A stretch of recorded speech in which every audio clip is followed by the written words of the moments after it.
Hello दोस्तों, welcome back एक बार फिर से एक नई वीडियो के साथ में अपने ही यूट्यूब चैनल पर मैं आपका स्वागत करता हूं। दोस्तों, आज की इस वीडियो में हम बात करने वाले हैं लीडरशिप से रिलेटेड एक इंटरेस्टिंग टॉपिक के बारे में। दोस्तों, हमारी जो पब्लिक स्पीकिंग होती है वो हमारी कैसी होनी चाहिए। ज़्यादातर लोग अपनी, चाहे फिर जॉब हो या फिर बिजनेस हो या फिर आप कहीं भी, चाहे पॉलिटिक्स में, हर जगह आपके लिए एक पब्लिक स्पीकिंग की बहुत अच्छी ज़रूरत होती है। अगर आप एक अच्छे पब्लिक स्पीकर हैं तो आप एक अच्छे इन्फ्लुएंसर भी बन सकते हैं। दोस्तों, हर कोई चाहता है कि मैं ज़्यादा से ज़्यादा लोगों के लिए इन्फ्लुएंस कर सकूँ, मैं ज़्यादा से ज़्यादा लोगों के लिए प्रभावित कर सकूँ। कुछ लोग स्पीकिंग तो करना जानते हैं लेकिन वो लोगों का पब्लिक अटेंशन जो होता है वो अपनी ओर नहीं खींच पाते हैं। दोस्तों, क्या क्या कारण होते हैं, इन सब कारणों के बारे में आज की इस वीडियो में हम जानेंगे। दोस्तों, आज की वीडियो बहुत ही ज़्यादा इंटरेस्टिंग होने वाली है, इसीलिए मैं आपसे रिक्वेस्ट करता हूं, अगर आपने हमारे इस चैनल को सब्सक्राइब नहीं किया तो प्लीज़ इस चैनल को सब्सक्राइब कर लें तथा बेल आइकन प्लीज़ ज़रूर प्रेस कर लें। आज की इस वीडियो में कुछ 10 ऐसे टॉपिक्स बताने वाला हूँ, अगर आप अपनी स्पीकिंग में उनके लिए ऐड करते हैं तो आप अपनी ऑडियंस का, आप अपनी टीम का, आप जहां भी अपनी स्पीकिंग दे रहे हैं वहां के लोगों का अटेंशन आप अपनी ओर खींच सकते हैं। आप अपनी स्पीकिंग में इंटरेस्ट पैदा कर सकते हैं। आप अपने भाषण में, अपने लेक्चर में लोगों को बोर होने से बचा सकते हैं। वो दोस्तों कौन से ऐसे 10 टॉपिक्स हैं, चलिए वीडियो के लिए शुरू करते हैं। सबसे पहला टॉपिक है प्रेजेंटेशन हमेशा खुश होकर दें। ज़्यादातर जो लोग होते हैं जब प्रेजेंटेशन देते हैं तो उनके चेहरे पर मायूसी होती है, उनके चेहरे पर, चाहे वो फैमिली डिप्रेशन हो या फिर कोई बिजनेस डिप्रेशन हो या फिर और भी कई प्रकार के डिप्रेशन हो पाने की वजह से उनके चेहरे पर मुस्कान नहीं आ पाती है और वो प्रेजेंटेशन देना चाहते हैं। तो जैसा हम इनपुट देते हैं वैसा ही हमारे लिए आउटपुट मिलता है। तो इसीलिए बहुत ज़रूरी है, अगर हम चाहते हैं कि सामने वाला हमारे प्रेजेंटेशन से, हमारी स्पीच से खुश हो जाए तो हमारे लिए पहले खुश होना बहुत ज़रूरी है। दूसरा है पर्याप्त गति। जब भी हम अपनी स्पीकिंग दे रहे हैं, अपनी लेक्चर दे रहे हैं या फिर अपनी स्पीच को किसी के सामने प्रेजेंट कर रहे हैं तो हमारी जो स्पीच है उसकी जो गति है वो बहुत ही ज़्यादा पर्याप्त होनी चाहिए, बहुत ही ज़्यादा एज ए नॉर्मल होनी चाहिए। ऐसा नहीं हम बहुत तेज़ी से बोले जा रहे हैं, कहीं ऐसा नहीं कि हम इतने ज़्यादा धीरे बोल रहे हैं कि लोग बहुत ज़्यादा हमसे बोर हो जाएं। अपनी गति के लिए, अपनी स्पीच की जो गति है उसके लिए मेंटेन करके रखें, पर्याप्त करके रखें। तीसरा है दोस्तों उदाहरण का प्रयोग।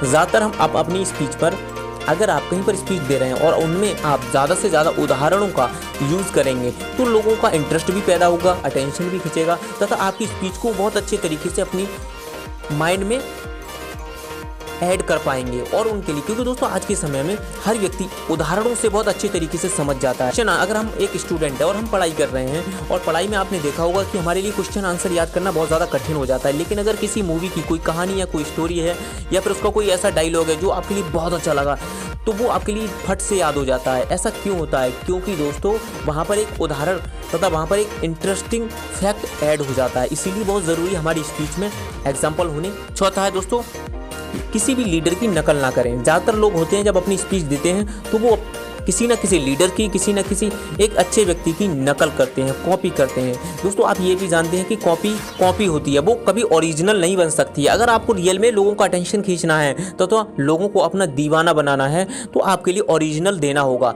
आपको किसी की कॉपी नहीं देनी होगी। ज़्यादातर लोग, जो लोग कॉपी देने की कोशिश करते हैं, उनसे बहुत जल्दी ऑडियंस, बहुत जल्दी पब्लिक बोर हो जाती है और उनकी स्पीच में ज़्यादा इंटरेस्ट नहीं लेती है। तो इसीलिए बहुत ज़रूरी है कि आप ज़्यादा से ज़्यादा ओरिजिनल देने की कोशिश करें। पांचवा है प्रश्न करने की ज़्यादा से ज़्यादा प्रयास करें। अगर आप स्पीच दे रहे हैं, ऑडियंस आपकी बात को सुन रही है तो कोशिश करें आप बीच में रुककर उनसे क्वेश्चन, एक आध प्रश्न ज़रूर करें। ऐसे में दोस्तों आपके लिए ये भी क्लियर होता है कि कौन व्यक्ति कितने अच्छे अटेंशन से आपको सुन रहा है, कितने अच्छे तरीके से आपको सुन पा रहा है या नहीं सुन पा रहा है, इंटरेस्ट आपकी स्पीच में वो ले रहा है या नहीं ले रहा है। ये सब चीज़ें मैटर करती हैं। जब आप बोलते ही जाते हैं और आप प्रश्न नहीं करते हैं तो उसमें बहुत सारे लोग अपने माइंड के लिए साइलेंट मोड पर कर लेते हैं और वो आपकी स्पीच के लिए सही तरीके से अपने माइंड में ऐड नहीं कर पाते हैं, केयरफुली नहीं सुन पाते हैं। तो इसीलिए बहुत ज़रूरी है कि आप अगर बीच में अपनी स्पीच में बीच में रुक कर एक या दो प्रश्न पूछ लेते हैं तो वहाँ पर जो ऑडियंस है आपकी वो बहुत अच्छे तरीके से आप में इन्वॉल्व हो जाएगी और आपसे बहुत अच्छे तरीके से कनेक्ट भी कर पाएगी। अगला है दोस्तों ज़्यादातर अपनी स्पीच के जो शब्द हैं उनके लिए सिंपल रखें। होता क्या है कि कभी कभी जो ऑडियंस है वो अलग प्रकार की है और हमारी जो स्पीच है वो अलग प्रकार की है। हम अपने स्पीच में कुछ ऐसे वर्ड को यूज़ कर लेते हैं, इतने ज़्यादा कठिन वर्डों को यूज़ कर लेते हैं कि हम उन वर्डों का सेंस, मतलब सही तरीके से अपनी ऑडियंस के लिए नहीं समझा पाते हैं और हमारी ऑडियंस बोर हो जाती है। अगर बोर नहीं होती है तो वो इंटरेस्ट नहीं ले पाती है, क्योंकि उनके समझ में वो वर्ड नहीं आ पा रहे हैं। इसीलिए बहुत ज़रूरी है कि हमारी जो स्पीच है वो बहुत ही ज़्यादा सिंपल शब्दों में होनी चाहिए। 8वां है दोस्तों बॉडी लैंग्वेज। बहुत हद तक आपकी स्पीच डिपेंड करती है आपकी बॉडी लैंग्वेज पर। आपकी बॉडी लैंग्वेज कैसी है।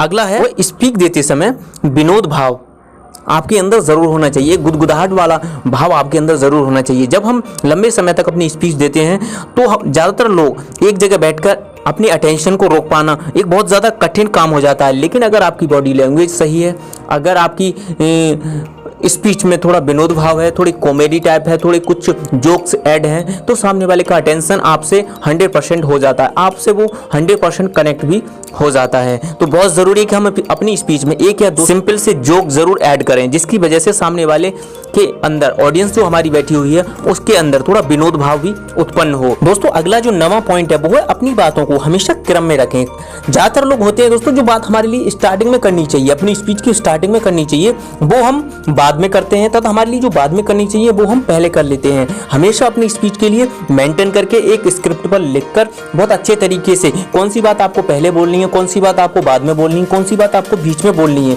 ये चीज़ आप बहुत अच्छे तरीके से लिख लें। उसके बाद आप अपनी स्पीच को दें। ज़्यादातर होता क्या है, कुछ लोग आगे की चीज़ पीछे कर देते हैं और पीछे की चीज़ को बीच में कर देते हैं, तो ये बहुत ही ज़्यादा रॉन्ग होता है।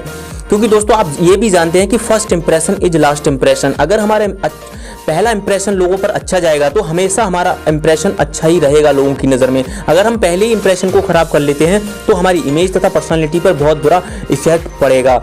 अगला जो फाइनल है वो है दोस्तों, हमेशा हर एक लीडर यही बताता है, हर एक पर्सनालिटी डेवलपमेंट को कराने वाले कोच, बिजनेस कोच हमें यही बताते हैं कि हमेशा अपनी स्पीच को कभी ज़्यादा बड़ा ना रखें, हमेशा छोटा रखें। जितना ज़्यादा हम अपनी स्पीच को छोटा रखेंगे उतना ही हम अपनी ऑडियंस को प्रभावित करने में, इन्फ्लुएंस करने में कामयाब होंगे। और यही बहुत ज़रूरी है। ज़्यादातर लोग बहुत ज़्यादा कई घंटों की स्पीच बना देते हैं, इस वजह से वो लोग हमारी स्पीच को सुनते हुए भी बोर हो जाते हैं। तो हमारे लिए ऐसा नहीं करना है। अपनी स्पीच के लिए बहुत ही ज़्यादा शॉर्ट ऐसी बनानी है, विस्तृत नहीं करना, संक्षिप्त में बनानी, यानी कि हम सब चीज़ बोल दें जो हमारे लिए बोलना है, लेकिन बहुत ही कम समय में। कुछ ऐसे शब्दों को मैनेज करें जो बहुत ही कम समय में सारी स्पीच तथा हमारा पर्पस तथा उद्देश्य हमारा क्लियर कर दे।